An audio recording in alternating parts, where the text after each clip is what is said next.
Perkenalkan, saya Dewi Nur Aini, NPM 17104010005.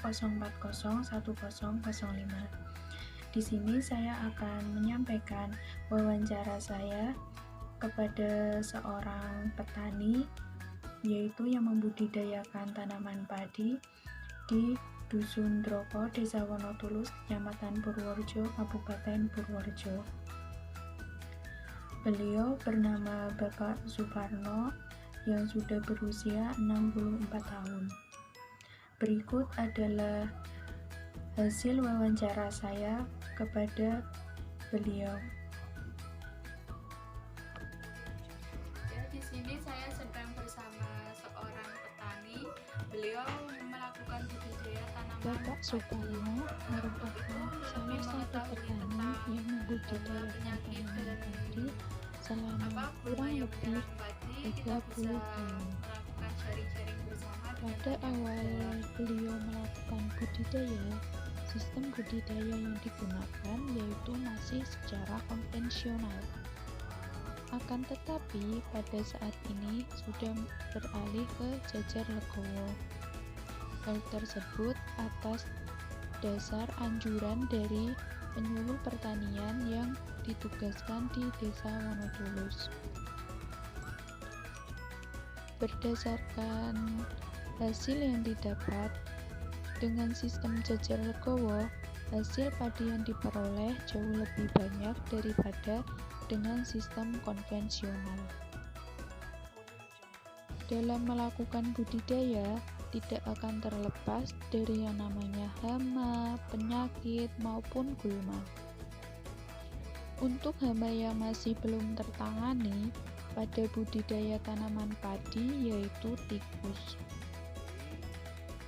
Sedangkan untuk wereng dan walang sangit sudah dapat diatasi, meskipun masih secara kimia. Beliau melakukan pengendalian secara kimia karena dirasa dengan pengendalian kimia akan lebih efektif memberantas hama. Selain itu, pestisida kimia mudah diperoleh di toko-toko pertanian terdekat. Tidak hanya itu, beliau menggunakan pestisida kimia dengan alasan belum memiliki kemampuan untuk membuat pestisida organik. Sedangkan untuk gulma yang menyerang tanaman padi dijelaskan yaitu genjer, ambyang-ambyang, dan sudah dapat dikendalikan dengan cara disemprot menggunakan rambasan. Untuk penyakit yang menyerang tanaman padi yaitu yang disebabkan karena adanya vektor sudap.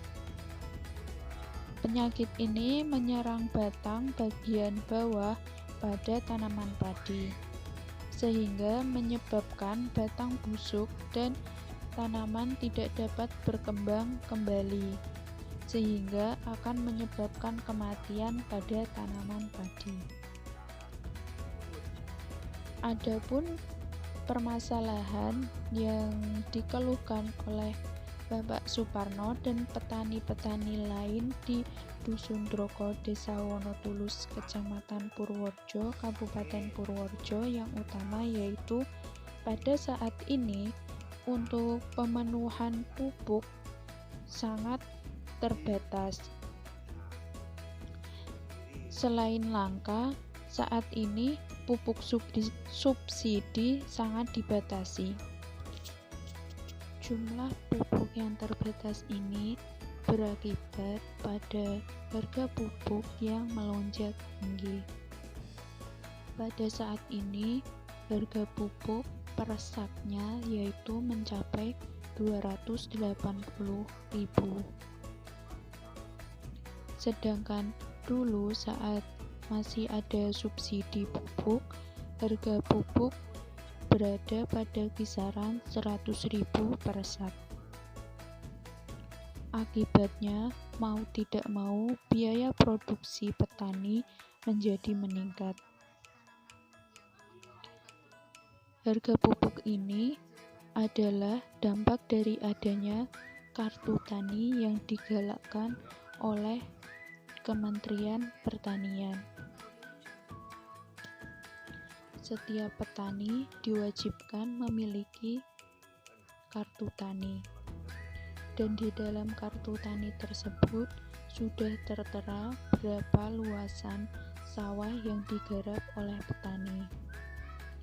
Akan tetapi, pada kenyataannya, petani itu sendiri biasanya tidak hanya menggarap sawah miliknya sendiri, melainkan petani juga ada yang bertindak sebagai buruh tani. Artinya, mereka tidak memiliki lahan garapan, melainkan menjadi buruh untuk menggarap lahan milik orang lain. Akibatnya, luas garapan yang ada pada kartu tani mereka tidak sesuai dengan luas garapan yang mereka garap saat ini. Sehingga untuk input pupuk sangat kurang. Pupuk yang kurang ini berakibat pada pertumbuhan tanaman dan yang nantinya akan berpengaruh pada hasil yang dapat mengalami kekurangan. Tadi kan Bapak bilang hama yang belum bisa ditangani itu tikus. Nah, mungkin kalau solusi dari saya itu bisa menggunakan kayak menggunakan sistem TBS. Jadi itu dengan dulu perangkap dipasang perangkap tikus di sudut-sudut sawah. Nah, itu bisa untuk menanggulangi. Selain itu bisa dengan gerobokan massal. Jadi diburu bareng-bareng seluruh petani di sini, misalnya satu lingkungan lah. Nah, itu bareng-bareng memburu tikus itu. Nanti tikus kalau kayak digrebek gitu kan mesti takut. Nah, itu bisa pergi. Selain itu bisa dengan sistem tanam dan panen serempak. Jadi kita menanamnya itu bareng-bareng, sama nanti panennya juga bareng-bareng. Jadi jangan di sini panen, di sana masih baru tanam. Nanti malah yang panen itu mesti bakal diserang tikus. Kalau untuk wereng itu bisa dengan misalnya dengan pengendalian hayati. Pengendalian hayati itu memanfaatkan musuh alami dari wereng tersebut. Bisa dengan pemberian kayak laba-laba, terus kepik itu bisa membasmi wereng. Itu bisa sebagai pengendali wereng itu sendiri. Terus bisa juga nanti dengan penanaman tanaman pagar. Nah, tanaman pagar maksudnya di sekeliling tanaman padi itu, misalnya di pematang sawah atau di galangannya itu ditanami tanaman kenikir. Nah, itu bisa mengalihkan perhatian dari hama yang akan mendekat. Kan kalau tanaman kenikir itu kalau udah berbunga itu kan warna-warni. Nah, itu hama itu lebih senang dengan bunga itu. Iya, kan warnanya lebih mencolok daripada warna dari padi. Itu bisa mengalihkan seperti itu.